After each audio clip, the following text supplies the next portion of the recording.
C'est à la fois barré et concon, donc c'est tout ce qu'en fait on attend d'un titre qui s'appelle Metal Shark Bro, hein. C'est un requin qui a mangé un rocker, sauf que ce rocker avait pactisé avec le démon et que le démon en question va reprocher au requin d'avoir volé en fait ce qui lui revenait de droit en mangeant en fait ce rocker là, comme s'il avait mangé son âme aussi.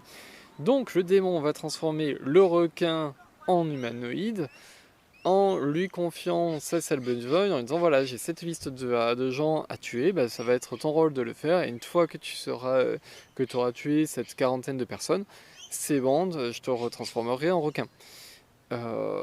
Forcément c'est un démon, on se doute que ça va pas se passer comme ça. Ça part à un moment dans l'Heroic Fantasy. Alors cette partie elle était peut-être un peu moins inspirée, on va dire, parce que plus classique. On a un personnage hyper balèze avec une grosse épée qui passe dans un monde d'Heroic Fantasy. Bon voilà, c'est un peu attendu.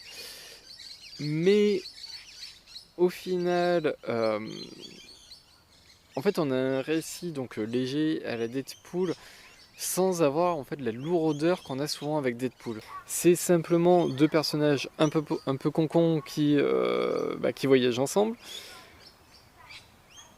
C'est fun. Et c'est tout ce qu'on demande en fait. C'est voilà, vous savez très bien que de toute façon, rien qu'au vu du titre, c'est pas un comics qui va révolutionner le game, c'est vraiment simplement tiens, on a eu une idée un peu con, on va s'amuser avec.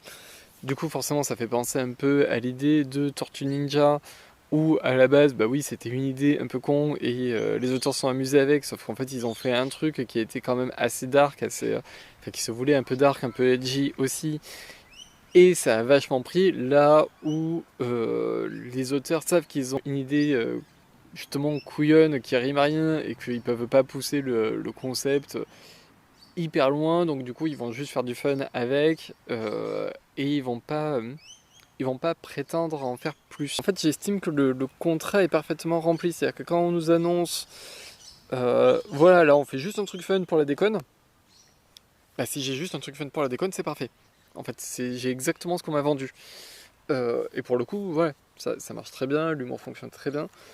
On a un dessin très anguleux, très coloré, ultra dynamique, assez détaillé et assez indé. Alors, indé, ça veut dire beaucoup de choses et rien à la fois. On a un dessin qui est pas du tout plus à l'arrache, mais qui est peut-être plus de niche. Voilà. Là où faire un dessin très réaliste est beaucoup plus grand public. Le dessin, c'est vraiment un bonheur pour les yeux. Quand on aime ce genre de dessin, c'est hyper généreux, c'est vraiment très fun. Pareil, on sent que que le dessinateur s'est amusé à dessiner tout ça.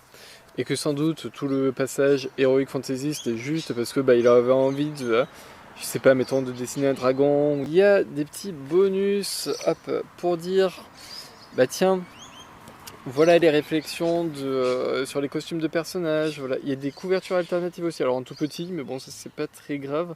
D'ailleurs, c'est pas des couvertures alternatives, c'était des dessins faits par, on va dire, par les copains.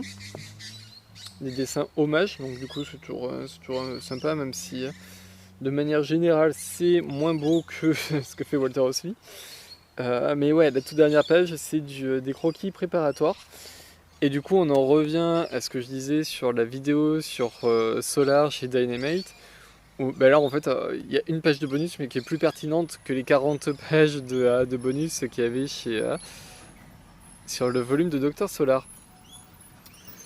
Bref, c'est pas paru en France. C'est pas hyper compliqué à comprendre en anglais, soyons honnêtes. Et c'est très fun. Voilà, c'est très très fun.